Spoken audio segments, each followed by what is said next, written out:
السلام علیکم ګرانو دوستانو، امید لرم چې روغ او جوړ بستئ دوستانو. نن دوستانو به ډېر زیات خوندوره ویډیو کې راغمنه چې څنګه کولی شو د MTN شپېنۍ بکسه چې په 115 افغانۍ 10 GB انټرنیټ ورکوي، څنګه کولی شو موږ دغه شپېنۍ بکسه چې دی ورځې استعمال کړو. یعنې هغه شپېنۍ بکسه چې دا له ماخستن د 11 بجو څخه نیولې تر سهار 7 بجو پورې چې دوام کوي، څنګه کولی شو موږ دا ورځې استعمال کړو. نو دغه ویډیو یوازې ستاسو لپاره ده. دغه ویډیو تر پایه پورې وګورئ تر څو له شپېنۍ انټرنیټي بنډل څخه ورځې ګټه واخلئ. نو دوستانو که چېرته زموږ چینل مو نوي سبسکرایب کړئ، په ډېر درنښت باندې هیله کوم ستاسو په سبسکرایب باندې هیڅ نه کېږي او ستاسو سبسکرایب موږ ته دا ګټه کوي او ستاسو سبسکرایب ما ته دا وړتیا راکوي د دې ښایسته ویډیوګانې تاسو ته چمتو کړم. نو مهرباني وکړئ زموږ چینل حتما سبسکرایب کړئ. دوستانو په دې سبسکرایب اپشن باندې کلیک وکړئ او پخوا کوم دا د ګیل یا د ګینټي نشان راځي، په دې باندې هم در سره لازمي کلیک کړئ تر څو زموږ هر ویډیو تاسو ته په وخت سره در ورسیږي. نو دوستانو هغه د MTN کوم شپېنۍ انټرنیټي بنډل چې دی مثلا هغه چې دی له 11 بجو د شپې د 11 بجو څخه نیولې تر سهار ته 7 بجو پورې چې دی کار کوي، څنګه کولی شم زه دغه انټرنیټي بنډل چې 10 GB انټرنیټي بنډل دی په 115 افغانۍ څنګه کولی شو موږ دا ورځې استعمال کړو او له دغې انټرنیټي بنډل څخه زه ورځې ګټه واخلم.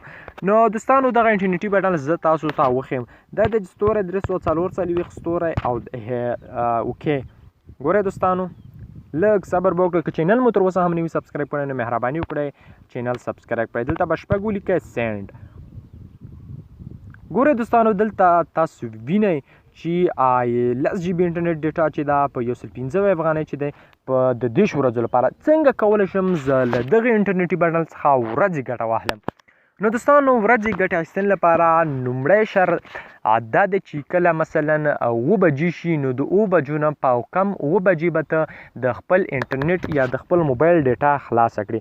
کله چې ډیټا خلاصه کړه نو ته به داسې کار وکړي چې د موبایل چې دی دا به یو لږ به فیسبوک وکړي او لږ به ټیلیګرام او لږ به یوټیوب ته لاړ شي او لږ به وګرځي. کله چې دې دا کارونه وکړل نو ډیټا به نه بندوي. کله چې په 7 بجو باندې وخت کېوت نو لا هی وروسته بیا موبایل راواخله او څه چې ګوري هغه پکې ګوره او ته کولی شي چې له دې انټرنیټ بټن څخه تر 12 بجو پورې ګټه واخلي.